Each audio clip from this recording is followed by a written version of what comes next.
What is up, Facebook family and YouTube? I'm back on both.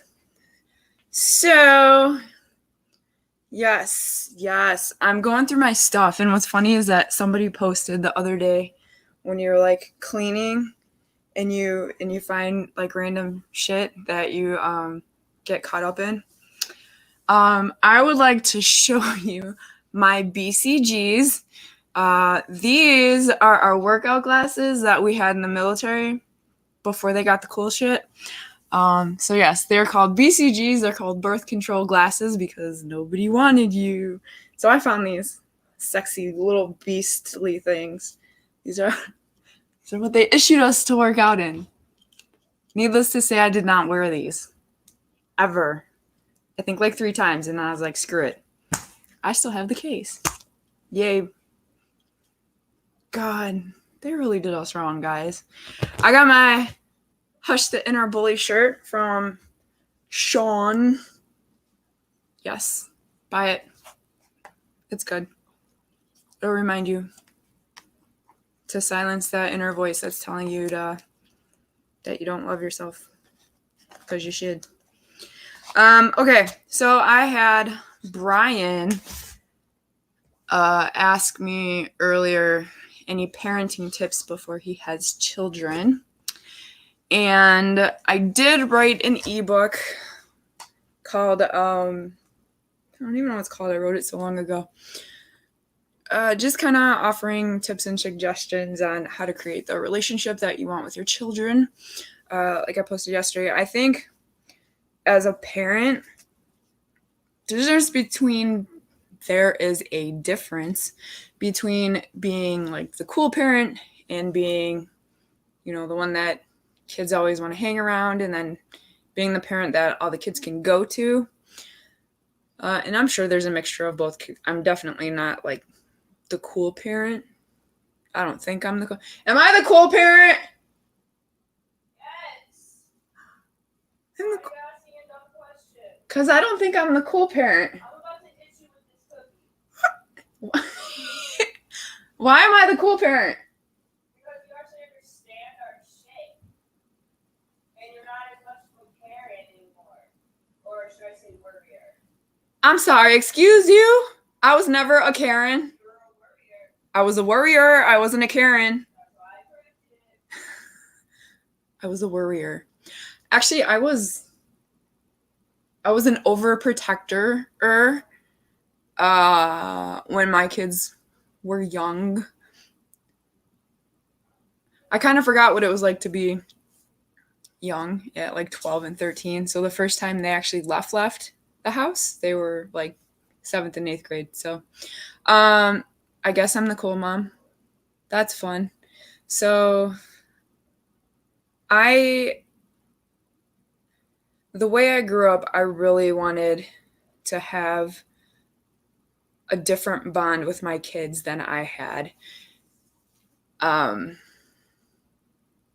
not to say that my parents didn't do a great job. Obviously, I wouldn't be who I am today if they didn't do a great job. But, we learn things from our parents, whether good or bad, and we make choices. Are we going to continue cycles, or are we going to create a new pattern for our own and break generational curses and cycles? And for me, it was about creating a platform for my kids that allowed them to be free and that allowed them to have a voice and really have that bond where I was the house that other kids wanted to come to because they felt safe and they felt like they can open up and just be themselves. So that's something that I've really worked on. I used to not be that way. I kind of want you here, but I know you don't want to be here. My daughter don't feel good today. Yeah, you. Just eat your cookies. I didn't used to be who I am today, obviously. We're changing and evolving every single day. So I became a mom very young. I was 19 when I got pregnant with my daughter. I found out on my 21st birthday I was pregnant with my son. And then we had my youngest when I was 26. What's up? Munchy munch. What'd you get? I got trout tails and cookies and the Oreo. It's junk food night. Hi. Mm. This is my baby. My biggest baby. She's gonna be 18 in like 5 months. Not that she's counting. Oh, we're not counting. Not at all. How was I as a mom? We're talking about when I was a child or to now? Yes.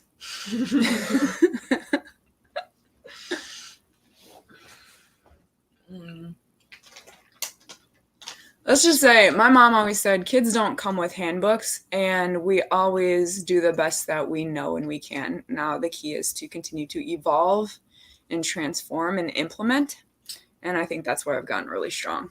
My mom, this being right here, head pat, was very worrying and controlling. I wasn't controlling.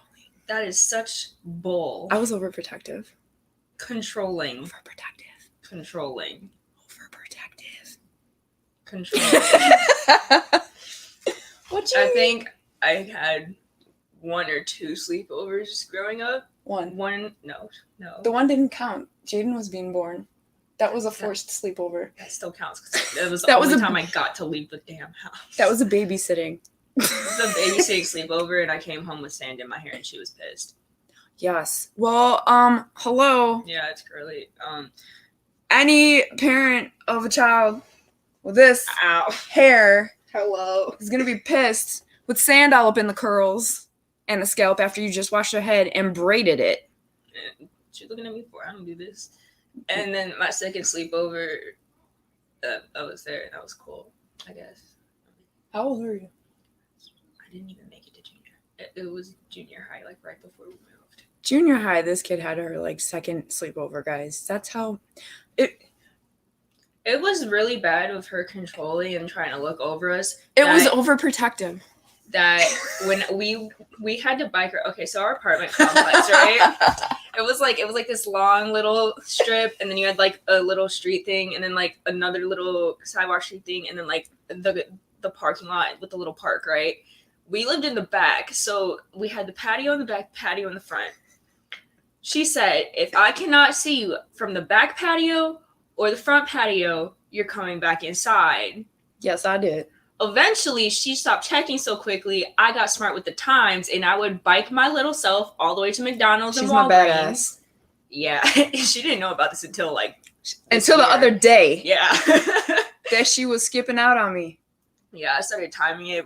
I ended up going to McDonald's all the time and Walgreens. And then my son got caught every time he tried to do some shenanigans, and she never got caught. It's because I'm not. That's why she's too much like me. She's not gonna get away with shit, Yeah, so I can't get mad. and so yeah, there was that, and then sleepovers. I got like 1 until Recently, basically high school, yeah. and I yelled a lot.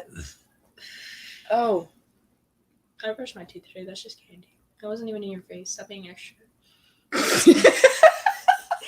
Basically, so nasty.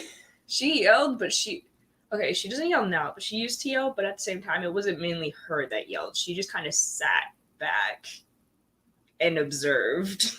Yeah, I let my ex do the disciplining. Bad move. Not a fun time. Bad move. She got involved like 3 times. 2 of the times was when they split, and then 1 time was my time. I got the beating. It was bad, y'all. People are scary. I love her to pieces. But we're good My now. hands are cold. She grew up a lot. Yeah. Don't have kids in your 20s. And don't have kids if you know you're not mentally ready for it, especially with somebody that you know is going to leave you or not treat you right, or if you see red flags, just leave.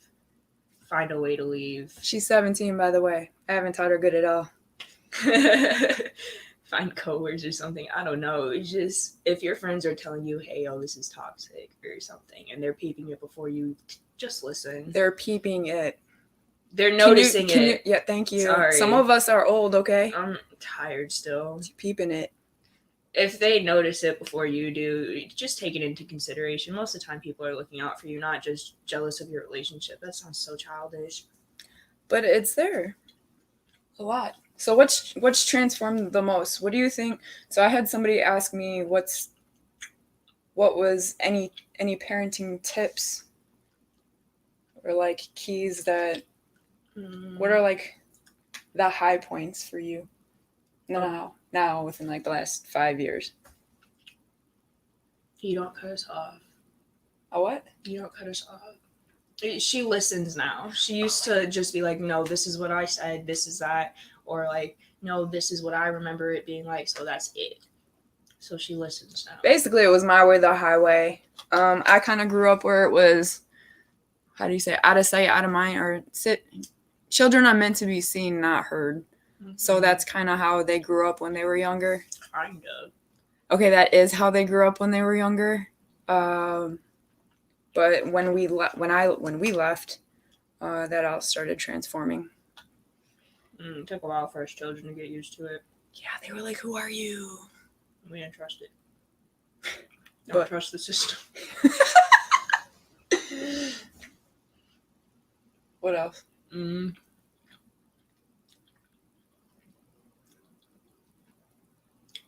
Teach your kids as you go. Like, learn things for yourself, but also for your kids. Because when you start learning things for yourself, it takes a toll on your kids, and they can tell when things are changing, especially at home, because that's where everything starts. I haven't told you guys that before or anything at all. It's so I think for me, from my mommy perspective, my mumsy, again, it's that self-reflection. I think the biggest thing for the kids with my self-reflection has been the ability to apologize when I do say something that's out of turn, when I do say something that's hurtful, when I do apologizing for the past and just not knowing better at the time, or having the know-how or the knowledge or even the strength to do what was right. And just saying, acknowledging it. We always taught our kids, when you apologize, you need to, don't just be quick with it. Don't just say, I'm sorry. What are you sorry for? How is it impactful to you? How is it impactful for that person? So when... What? We would sit at that floor or table for hours until they thought that we meant that apology. And half the time we had to change the tone of our voice just to even get a glimpse of like, all right, you guys are done. But we do know how to properly apologize. Well, you have to be shown. No, or just, oh, I'm sorry, and then just that's it. Because no, there's certain things where if you let your emotions take control, you say something hurtful or something, and you're like, no, I know this is what went down, or this is what's going on, and I didn't mean to say that. I'm sorry, and go into more depth about it. But yeah, once words leave your mouth, there's no taking them back. And unfortunately, once that trust is broken, it's whether they're your kids or your significant other or whatever, once that trust of protecting your heart and your spirit is broken or severed, it takes a long time to build it up, because words are hurtful. What up, Rach? Hi, darling.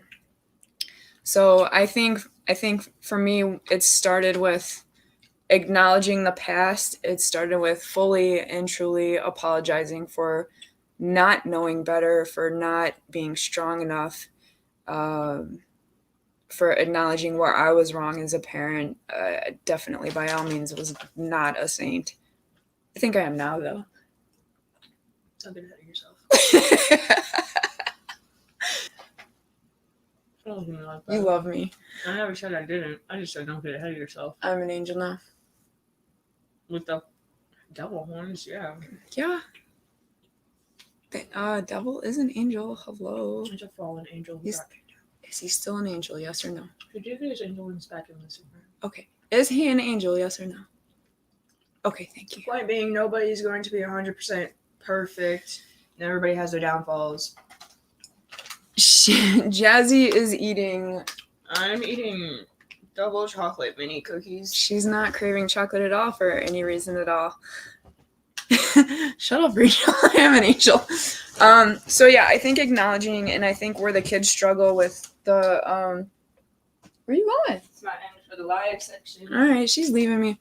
Where the kids struggle a lot in certain areas with other people in their lives is the apologies are not genuine, and they're still kind of hurting from that. So acknowledging your flaws, because we are flawed, and it's important for the kids to see that we're flawed. Second is, like Jazz was saying, to like lead by example, to show them the way. So am I then. You are not an angel child. You're girl, don't get me started.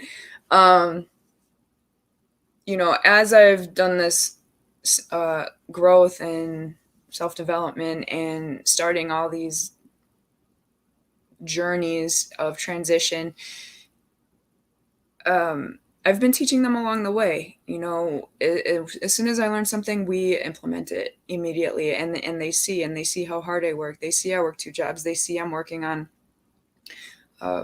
different courses. They see that I'm working on speaking. They see that I'm stepping out of my comfort zone, and they hype me up for it. Like, my kids are my biggest hype, period. They're like, okay, Mom, let's go, let's do this. And we'll put on a song. I think y'all saw a couple months ago when we put on the hype song, the AJR song, and just kind of vibe it out. And we do that together, and it's an amazing thing. Just doing things with your kids, especially if you're busy, taking time out and just setting it aside. No electronics, no nothing. Like, this is our allocated, designated time. Listening to your kids. I constantly preach 2 ears, 1 mouth, and that's for everyone in my house. That's for anyone I'm involved in. That's for friends, because people hear with the intent to respond. They don't listen with the intent to receive. Sometimes people just need to be heard. Sometimes people just need to be sat with. And kids especially, because kids in today's day and age have a huge problem expressing themselves. There's like a massive lack of communication skills that's happening, and that's mainly because of technology. And when I told that to my 16-year-old, he's like, I communicate all the time. I communicate through my video games. I'm like, okay, yeah, cool. That's through your video games, but you don't have human contact communication. So there were some extreme communication barriers that he was not able to function on. So we had to, that on top of what happened in their past, rewiring and reprogramming have been an extensive, it's been an extreme amount of work over the last 5 years. I think creating good habits early on is essential. Good food habits. So make sure you're eating well, so your kids are eating well. My daughter, she's had high cholesterol from the age of 9, and you can see how tiny she is. That's just in her DNA from her father's side. But and I can't. She's too old to. She's got to make her own food changing habits at this point. But so it's everything. It's food. It's, they watch you. You can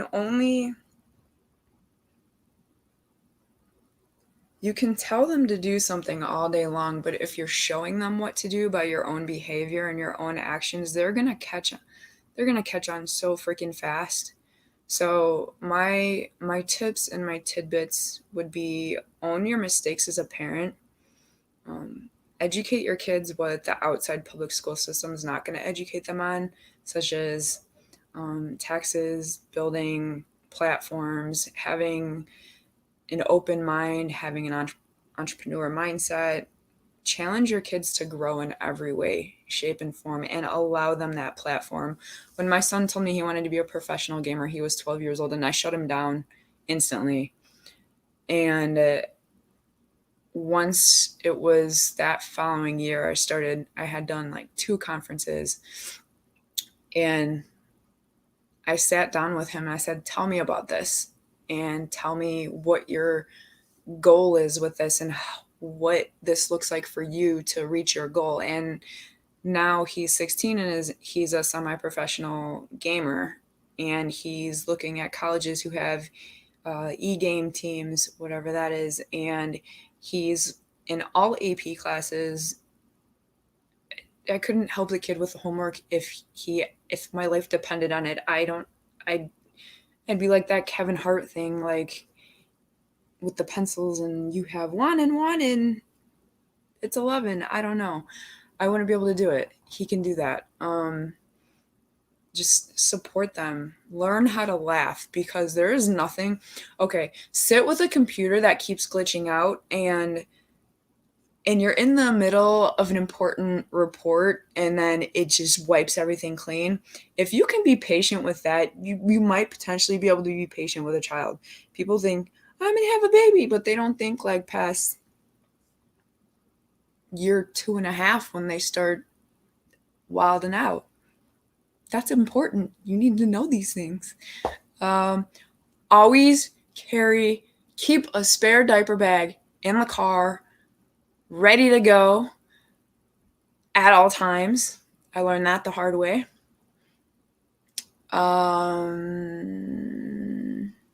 With extra outfits, formula, pumped milk, whatever you're doing, diapers, diaper wipes, outfits. Did I say outfits? Just leave an extra one in the car at all times, because you're going to forget it at some point, and then that's going to be when your kid shits up and down their back and legs. So do it, because it happens. Um, have fun, man. Learn how to laugh, because there's going to be a lot of frustrating moments. And I think what parents tend to forget is our kids do a lot of the same stuff we did, especially at the age they're at now. So uh, she's me reincarnated. So it's like, I don't get mad at stuff she does. I just laugh, because I'm like, all right, let's talk through this. Like, what was the thought process? So yeah, just be open with them and allow, when they have friends and start having friends, just be that open parent, because a lot of kids are being shut down or shut out by their parents, and a lot of these kids have a rough. Uh, she had a friend come over the other day, and she was hungry. She said they had like a moldy lime in their fridge, and my heart just broke. I'm like, what do you want to eat? Like, treat their friends like they're your own. My door is always open for these kids. I don't know. My heart bleeds for kids. It's a rough world out there. It was rough when I was growing up, and it's even rougher now because there's a lot more going on. So yeah, be there, listen, laugh a lot. When you want to kill them, laugh even more. Um, but you have to have the ability to have control over yourself, um, before anyone should consider having kids. I wouldn't change anything for the world, because my kids, I fully believe I'm alive today because of my kids, uh, because they're pretty much everything I live for. But I think nothing in life will prepare you to have kids. No book can certainly prepare you, because every child is different. Every child has their own personality. Your own experiences could guide you through. Uh, I don't know. I'd say reach out to other parents and other parent groups, and stay in those circles of like minds, um, of growth, because you'll be able to raise a whole different generation of kids that a lot of people, is it's going to be forgotten, and especially with the times we're in and the lack of education that's happening because of COVID. So it's so essential to take that extra time and spend and grow them, and you know I was always taught that, the spirits pick us when we have babies, that their spirits handpick their parents. And how amazing would that be? Not to say that, oh, we made you, but you chose us. And it's my responsibility to groom your spirit and mold your spirit and raise your spirit so that you can be on the path that God intended for you, or that the universe intended for you, and not the path that I intend for you. So I keep that in mind, that this is their journey, this is their path. I'm grooming them for whoever the world needs them to be. And, you always be there to back them up. So there was no particular order to today, but it was a question. And yeah, there you have it. I may potentially highly consider going back to the comedy club. Potentially. I had a blast. Thank you all for your love and support. It was fantastic. It was fun. And I don't know, I wouldn't mind doing it again. But yeah, that's basic parenting. Love, light, happiness, listen, lead by example, and genuinely apologize when you fuck up, because you're going to fuck up. There's no perfect parent, period.